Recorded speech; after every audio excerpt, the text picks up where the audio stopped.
Welcome to Kibbe on Liberty. This week we have Tim Draper, who is a venture capitalist, freedom fighter, rabble-rouser, sometimes questionable character who has bet on some of the most interesting companies in the world today. Welcome, Tim. Hey, that was the best introduction I think I've ever had. And it was quick, to the point, and it hit on all my sort of key items. So thank you for that. I'm looking forward to being on this show. So I want to start with the thing that consumes all of us right now, which is the government's response to the virus. And you and I and maybe a dozen other people spoke up quite early when it was very uncomfortable to do so. You had a tweet on March 14th that got you into a lot of hot water, questioning the wisdom of lockdowns and not questioning whether or not we should treat the virus seriously, but whether or not locking down the economy would create all sorts of unintended consequences, poverty and starvation and broken healthcare systems and all that stuff. Why did you speak up so early? And I hate being right, but we have 3 times as many homeless in San Francisco than we did before they locked us down.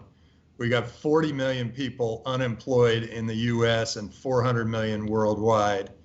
That and every 5,000 unemployed creates a lot of poverty, a lot of suicides, I think we were right in saying that the cure is worse than the disease back then. And I think we're even more right now. And I think the government has gone through a learning process, and hopefully they've learned from their mistake.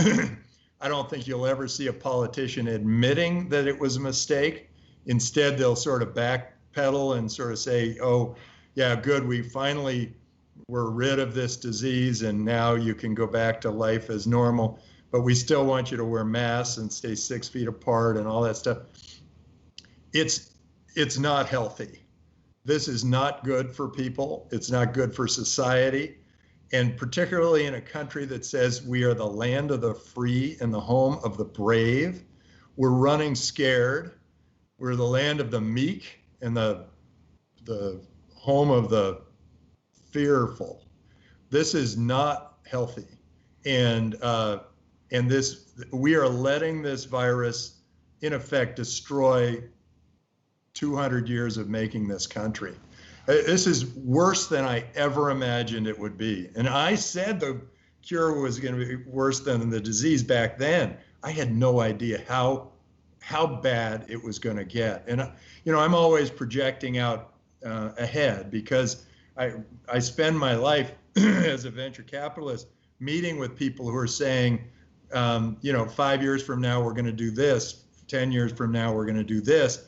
I don't have as tight a feeling of what's going on right now in the world as a lot of people who are have given their brain to the news. And that's what they do, by the way. It's like they're just parroting what they hear in the news, and they think that that's what they're supposed to do. I think that really we are in bad shape, and I think some governments are even taking advantage of this to control the population even more than they did before. And, it used to be that this was the land of the free and the government was us. It worked for us. And now it feels like we work for the government. And the government's telling us what to do. You got to put a mask on. You got to stay 6 feet away. We're not going to let you open your office. We're not going to let you eat in a restaurant. We're not going to let you travel on airplanes. We're not going to let you do all this stuff. And they're thinking they're saving lives. They're killing people. And now I'm looking. I'm saying, okay, finally they're lightening up, but they're leaving us with 40 million people unemployed in this country. This is really, really awful. And we're supposed to be free and brave, which means, hey, take the heat. Don't worry about, a few germs flying around. Maybe if you're at risk, first, I think it is government that should should inform, they should educate, they should do those things, but they should not regulate. They should not tell us what to do. Look, if I am over 60, if I feel that I'm at risk, it's on me to go protect myself and put myself in isolation, and so that I don't have, it's not on you, government, to tell me what to do. You can inform me. You can say, hey, look, you're going to be better off, less likely to get this thing than if you do these things. Great, thank you for that. But I would rather die than give up the freedom that we had, that for my grandchildren and their children and their children. I want that freedom. I want it back.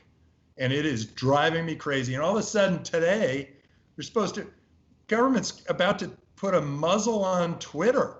What's that about? That's the First Amendment. That's free speech. What the heck are they thinking? This is scary beyond belief for me, and it should be for you.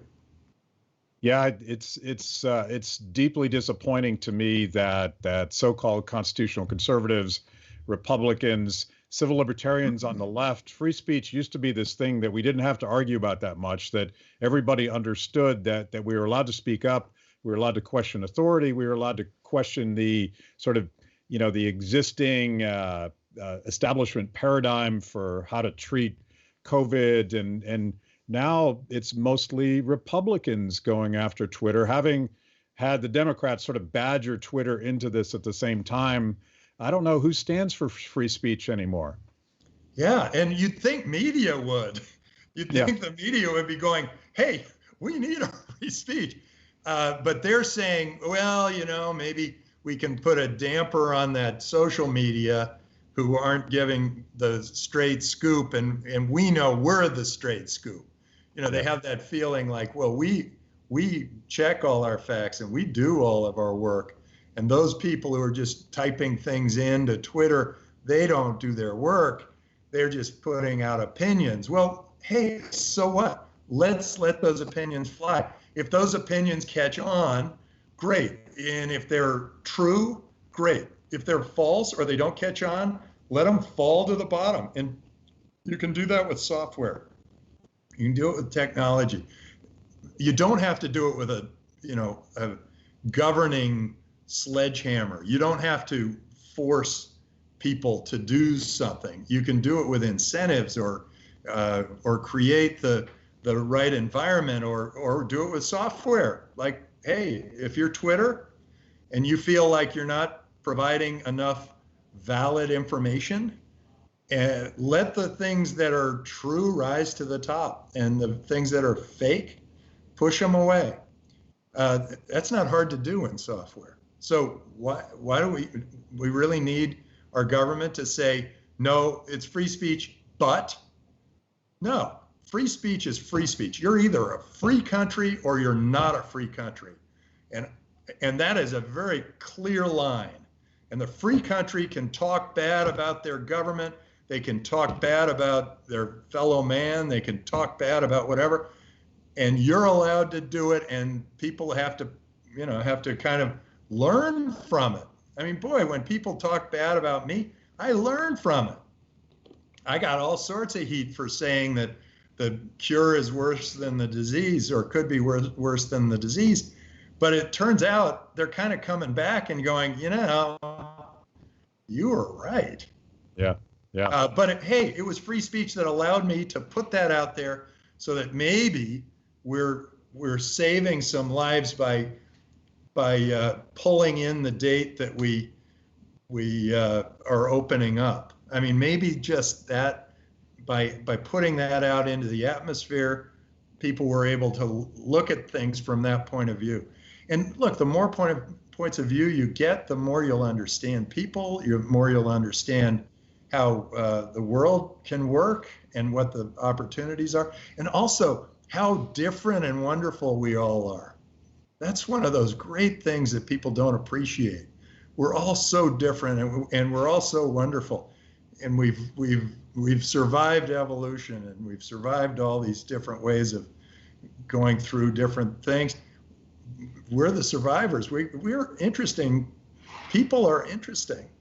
And the world has always been this tribal thing. I'm going on and on. Do you have a question? Well, I want to float a theory past you because I agree with you on Twitter, and I'm old enough to remember when Facebook and the Obama campaign's ability to successfully manipulate Facebook and micro-target voters was very much a celebrated thing. And then of course, Trump took over Twitter. And it seems part of this whole thing is the political power of social media and the democratization of information. But I think to your earlier point, I think the old media, the incumbents, the Walter Cronkites of the world that used to tell us that's the way it is, that they're nervous because citizen journalists can put out one tweet and sort of do their job for them. So I feel like this is sort of the old information monopolists sort of trying to grab back power from that democratization, and that clash between citizens and empowered citizens with technology versus incumbent institutions is something that you deal with on all your stuff. Yeah, I think that's right up where I'm thinking. And a couple of things came to mind. Fortunately, we have this thing that's this new decentralized world. The world used to be very tribal, and then all of a sudden the internet happened, and the geographic borders meant less and less as our businesses grew, and the world's wealth grew, and the quality of life grew, and all these great things happened. Well, now they're trying to clamp those things back down and put the genie back in the bottle and go back to tribalism, or a lot of governments are. The smart governments are saying, hey, we're open. Come here, do your work through us, because we're open. We don't, you can come and go as you please. You can build your business. You can do whatever. But we have a new company that's called Unstoppable Domains. And this may be the savior of free speech, which is it's unstoppable in that you can go get freepeople.crypto, and you can put anything you want on there, and it cannot be taken down. So there is now technology that is unstoppable. You can go to Unstoppable Domains, you can get your domain, and you can put anything you want up there, and the free speech police, which is a little bit of a... My producer is feverishly writing that down as we speak, because we've, as I think a lot of people promoting freedom, left, right, and center, however you want to define it, have run into the censors, and we've yet to have any of our YouTube videos taken down, but they will block them, or they will put a warning on top of them, and they'll try to correct all that, all of which, as you know, suppresses the traffic and the ability of people to find the things they want to do. Why don't we take a step back, and for people that don't know a little bit about your sort of investment history, you have sort of this very unusual way of choosing winners and losers, and I'm sure you've chosen a few losers in your day, but you've also been early on things like Hotmail, Skype, and Tesla, and talk about a couple things that you're most proud of that you bet on early and they turned out to be awesome. Yeah, we lose about half of our investments. So clearly, if this were a school, if I were talking to people at school, I'd be somewhere between a D and an F. But the good thing about venture capital is if you get it right, it goes very right, and it makes up for all the mistakes you make. I'd say the ones I'm the most proud of are Hotmail. I came up with the idea of, they came up with the idea of free web-based email, and I came up with the idea of viral marketing, which was to put a message at the bottom of every email that was live, that people could click and sign up, and it spread Hotmail faster than any consumer product had ever been spread before, and it gave the whole world free communication. That was amazing. And then Skype did the same thing with video and audio. And I actually got to be on the first video Skype call in the history of the world. Now it's so easy, but back then they had to cut off 100,000 audio calls to get the bandwidth to put it together. So I'm very proud of those two.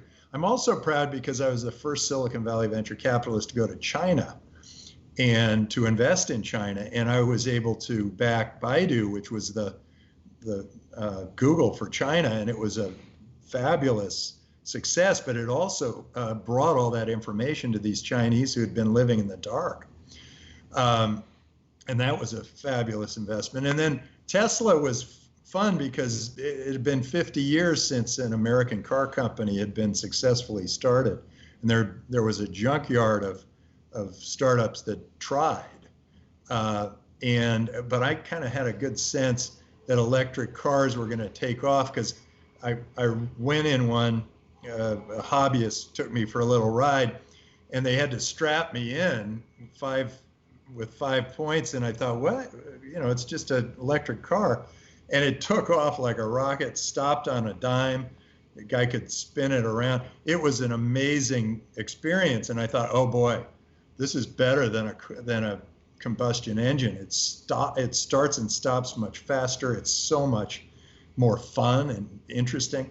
And then we figured out who the best electric car company would be. And we were lucky that we thought Tesla had the best technology, and it did. It turned out the other technologies were big battery technologies that blew up. These were many small batteries that were all interconnected. And then I'm proud of the transformation of finance that I've gotten involved in. I knew finance was going to go through some sort of a major change. And just the way I think governments are going to go through a major change now. But I knew finance would go through a major change. I didn't know how it was going to happen. So I backed Robinhood and Carta and AngelList and then a big bet on Bitcoin and a lot of the other cryptos. And so I'm very proud of that because we are in the process of transforming banking, finance, commerce. And that looks like it's going to be really interesting. It's also created a currency in Bitcoin that is global and open and transparent, very different from a dollar where you just saw a dollar drop 20% in value. I mean, it should be because we printed 9 trillion of them, like this because of the virus. And poof. 20% of the value you had in your dollars has just disappeared. You may not know it yet, but it did, and there has been a movement toward Bitcoin because of that. In fact, a lot of people, when they were trapped in their homes, started experimenting. They put Bitcoin wallet they've been exploding. The number of Bitcoin wallets out there the numbers are just going crazy. And people are trying other new technologies like VR and remote medicine and things that we didn't think we made investments in, but we didn't think would happen for a number of years. So in some ways, this COVID thing by being trapped in place, it has compressed the consumer. The consumer has jumped across the chasm much faster. So if there's any silver lining to that, that's the silver lining. So you talked about sort of liberating the Chinese people with technology that allowed them access to information and got them out of the dark. But that sort of clash between the way that the Chinese government uses technologies now to rate their citizens and surveil them and control them, it seems like this and I want to talk a lot more about Bitcoin because I think this is sort of that test of what's going to happen. But what is your attitude about you can look at the dark side of technology, the way that governments use it to control people and sort of persecute them. And I think a lot of that's going on in China today, versus the sort of liberating effects of having information and knowledge and being able to self-organize and all the things that, and I tend to be the romantic on that side of things, but what do we do about governments that use this technology to target us? Other than overthrow them.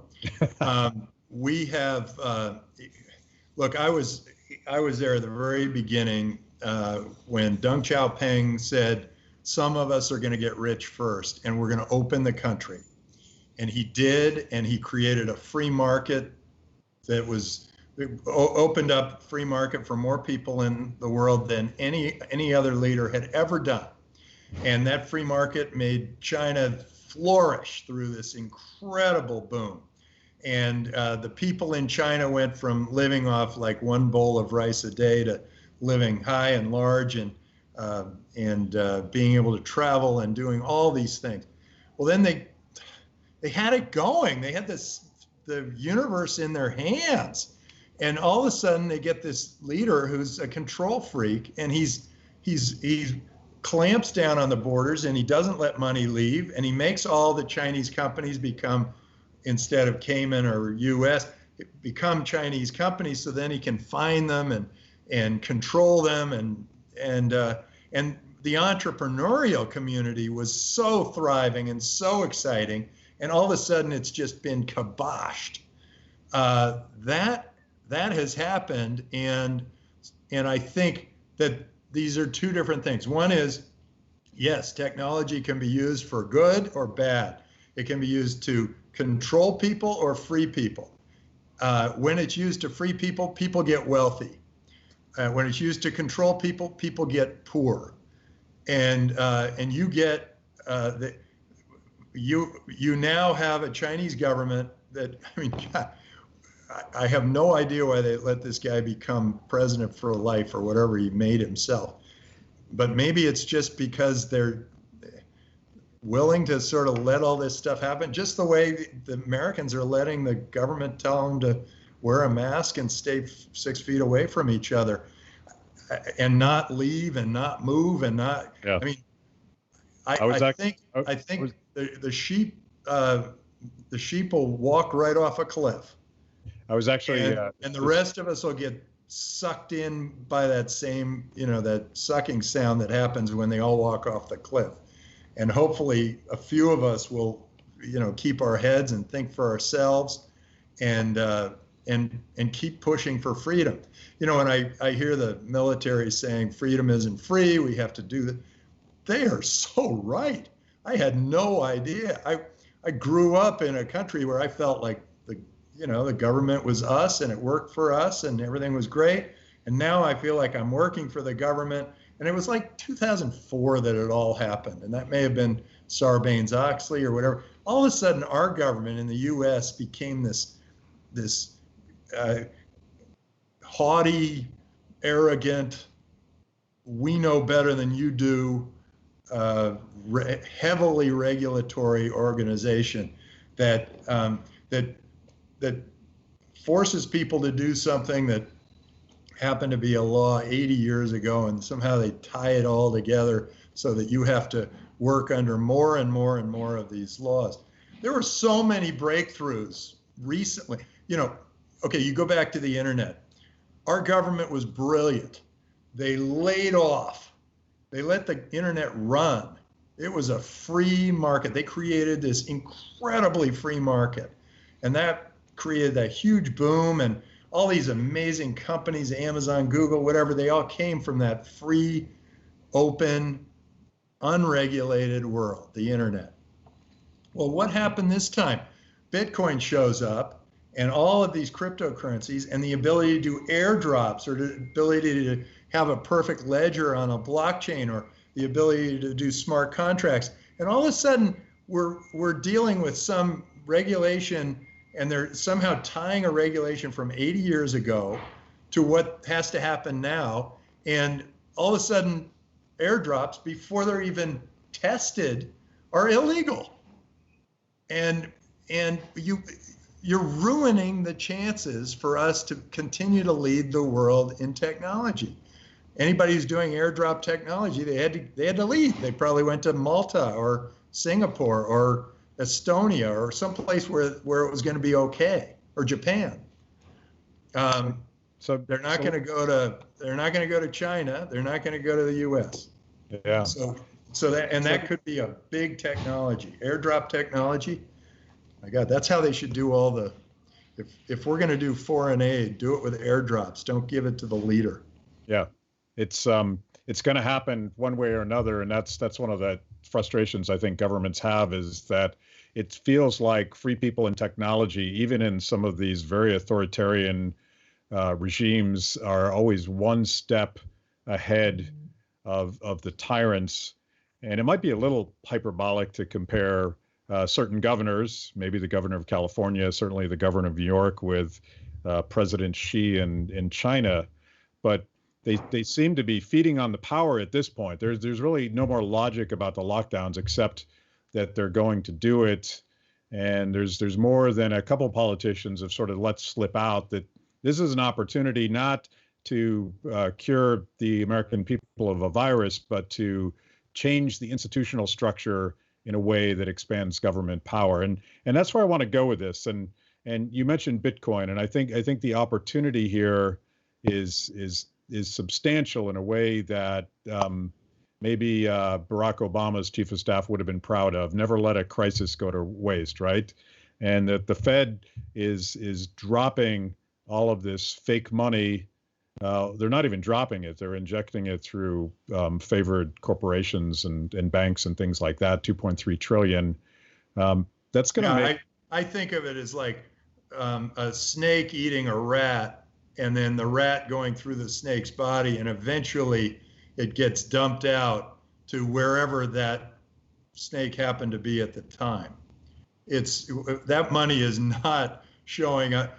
I mean, if you really wanted to spread $9 trillion throughout your economy, you would either extend everybody's credit, give everybody a tax holiday, or allow but just make it a general purpose. Hey, here's what we're doing.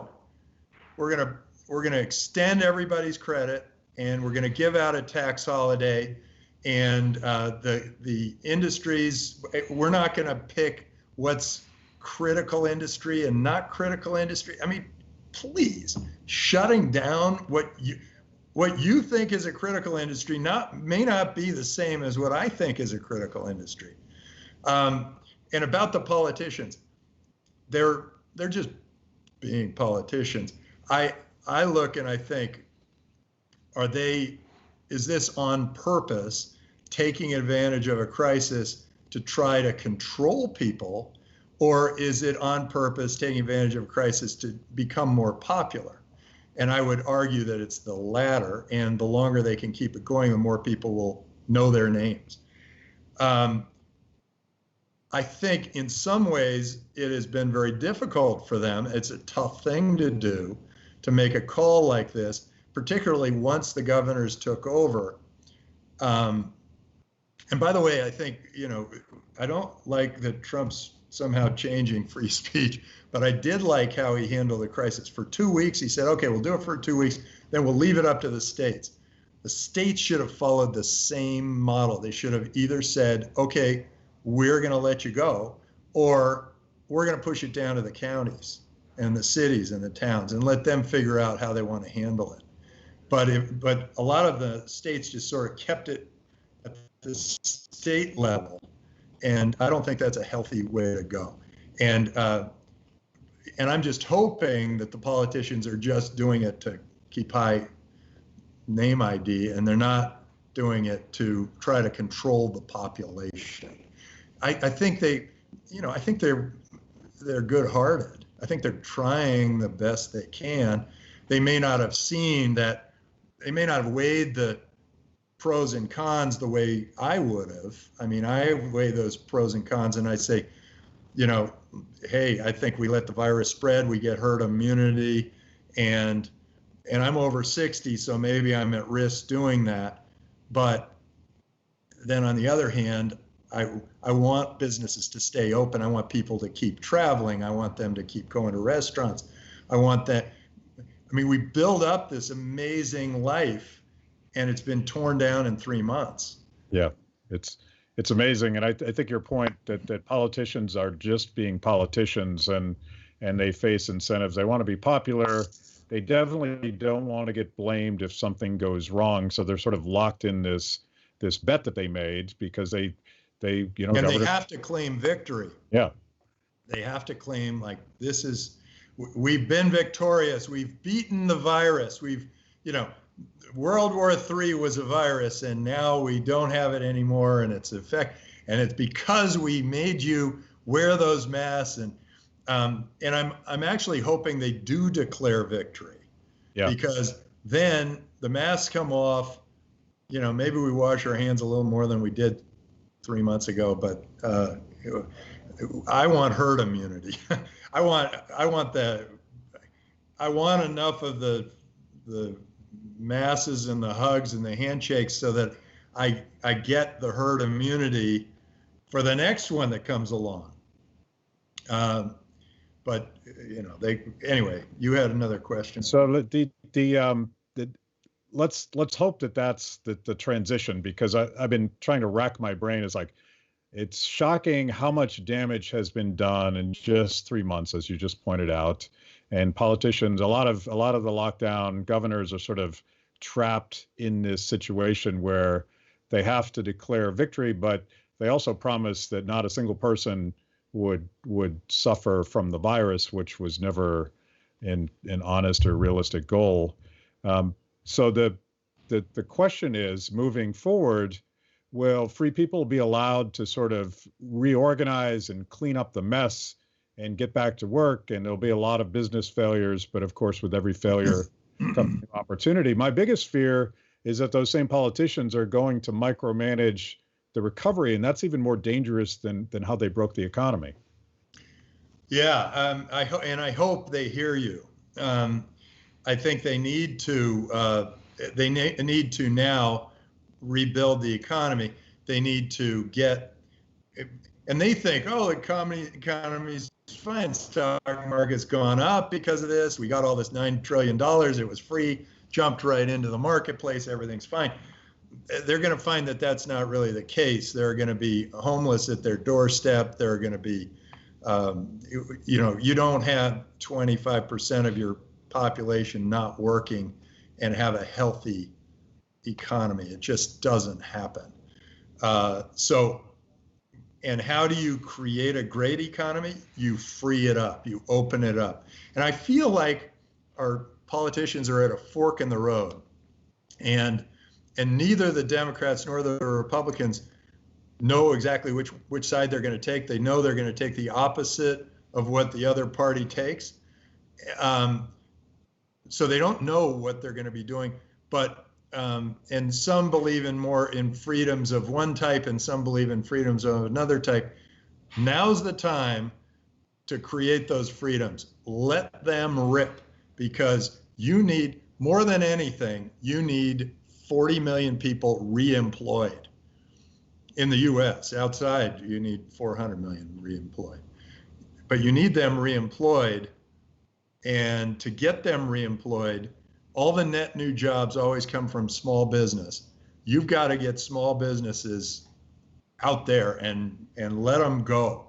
Don't put a bunch of regulations that came from big business down on the small businesses. A big business can take a little bit of regulating. They've got people that go to government and talk to them about, they lobby them, they negotiate with them, they do all that.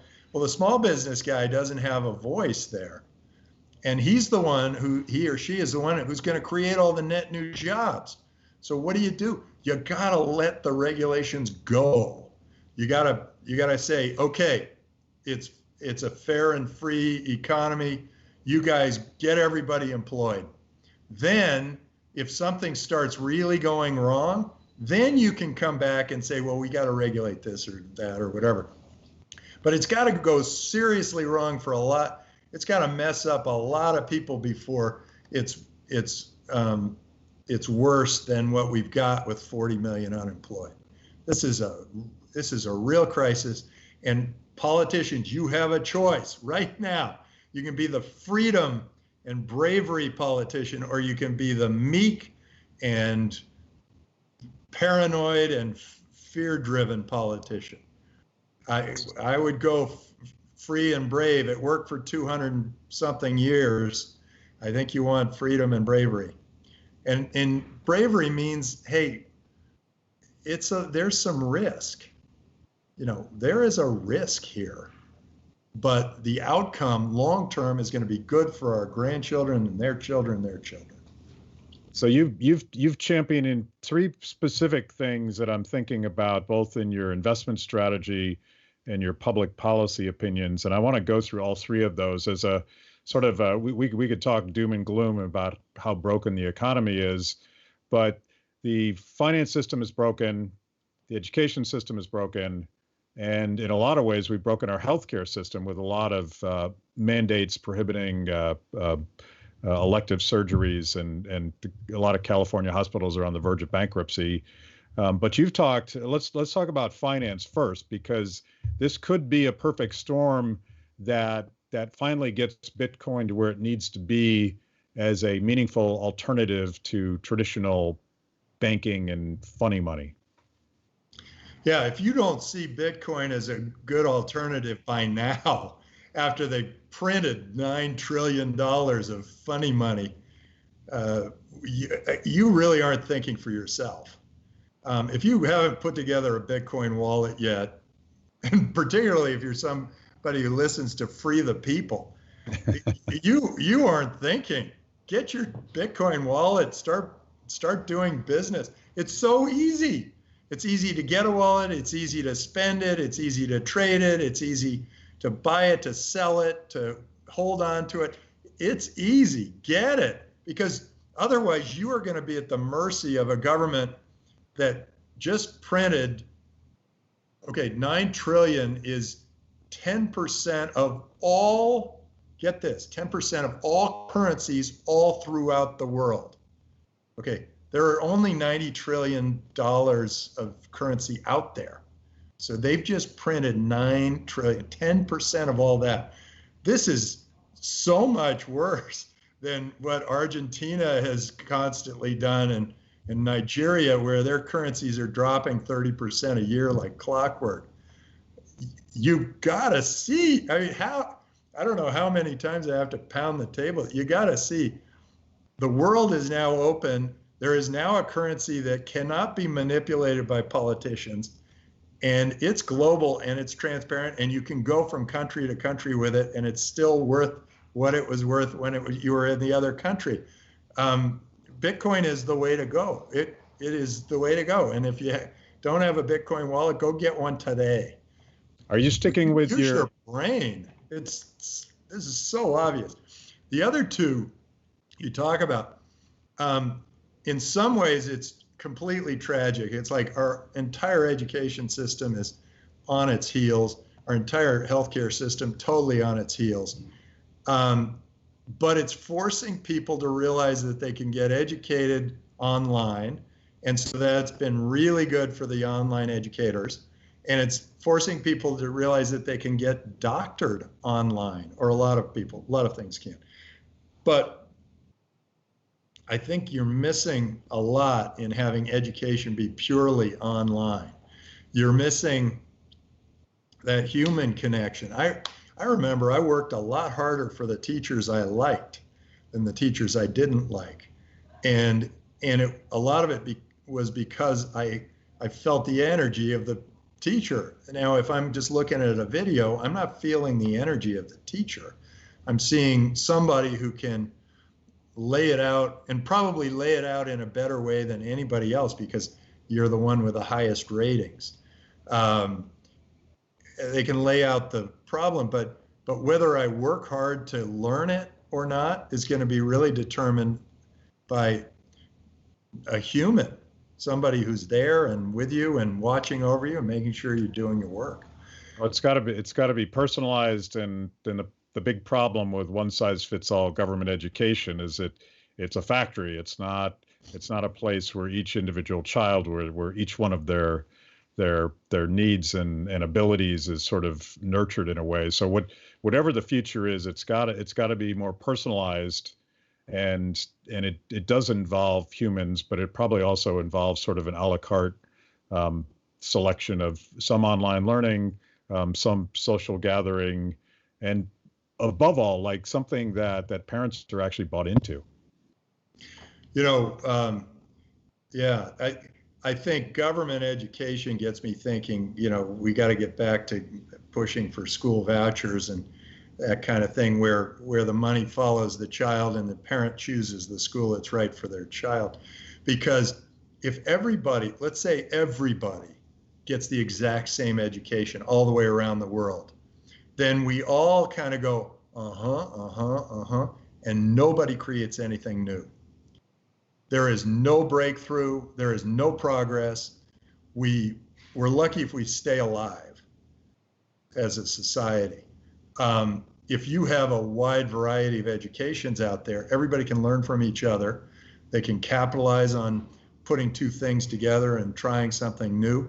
They can move us forward. And somebody who had an extraordinary education in biology and somebody who has an extraordinary education in chemistry can get together, and we get amazing biochemistry. You get somebody then you get somebody who learns to be a carpenter and somebody who learns to be a plumber. They don't both need to learn how to be carpenters and plumbers. They need to learn one trade, and they need to get good at it.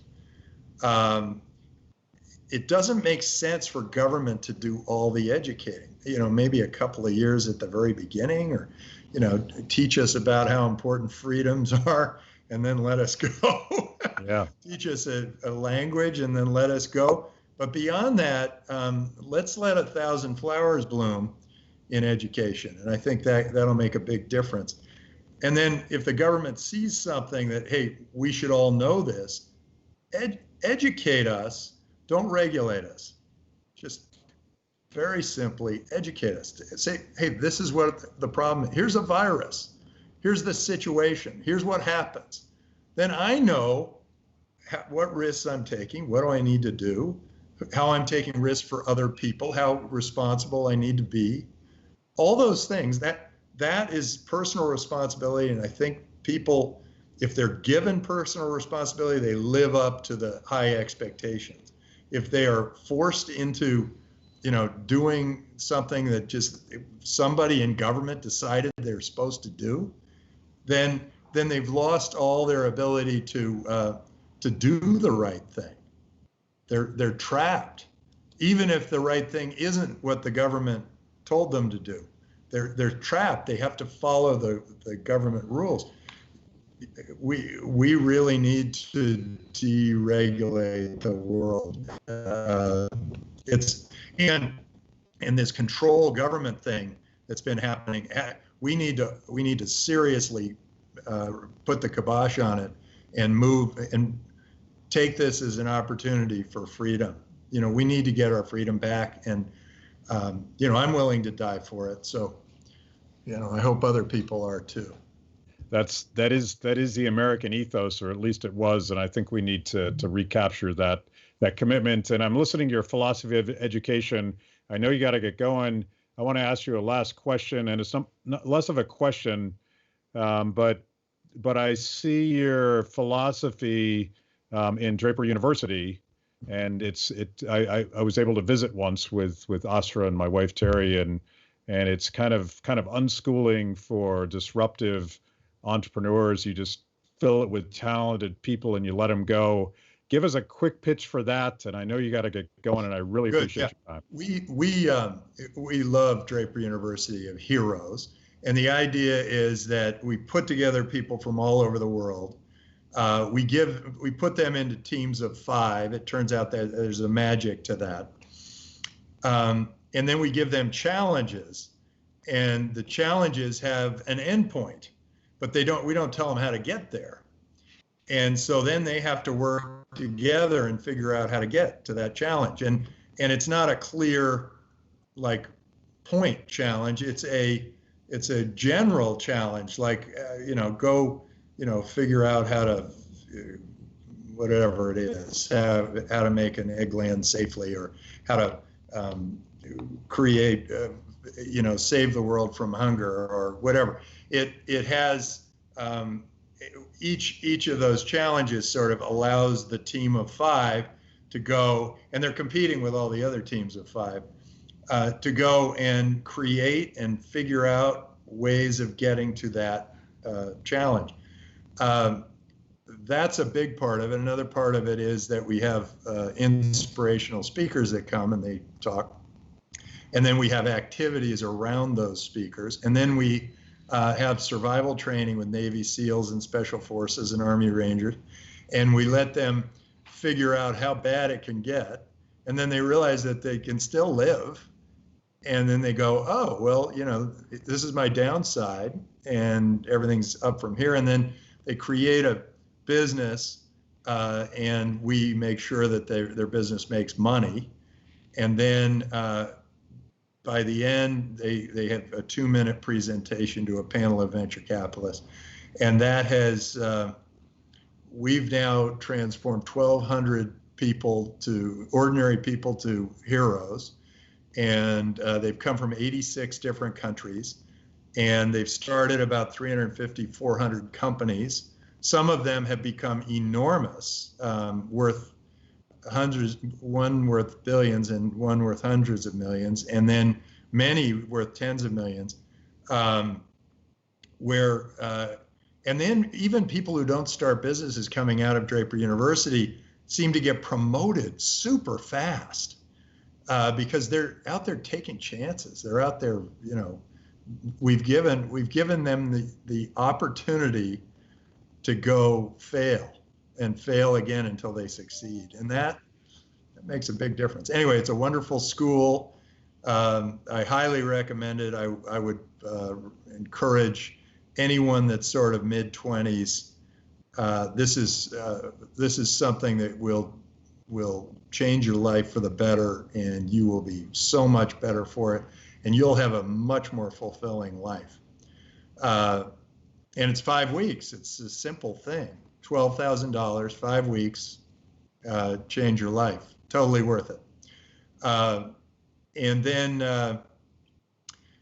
and part of the reason I do it is I'm in the venture capital business, and I want to improve the lives of many, many people. And we get some heroes out doing extraordinary things because we push them to do those extraordinary things.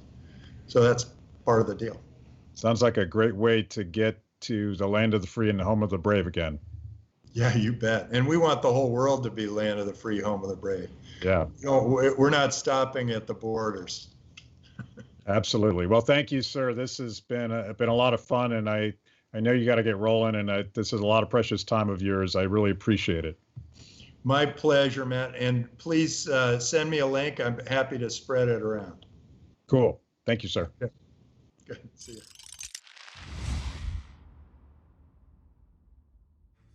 Thanks for watching Kibbe on Liberty. By now, you know this is the most important event of your week. So make sure you subscribe on YouTube. Click the little bell so you get notifications. Kibbe on Liberty, mostly honest conversations with mostly interesting people.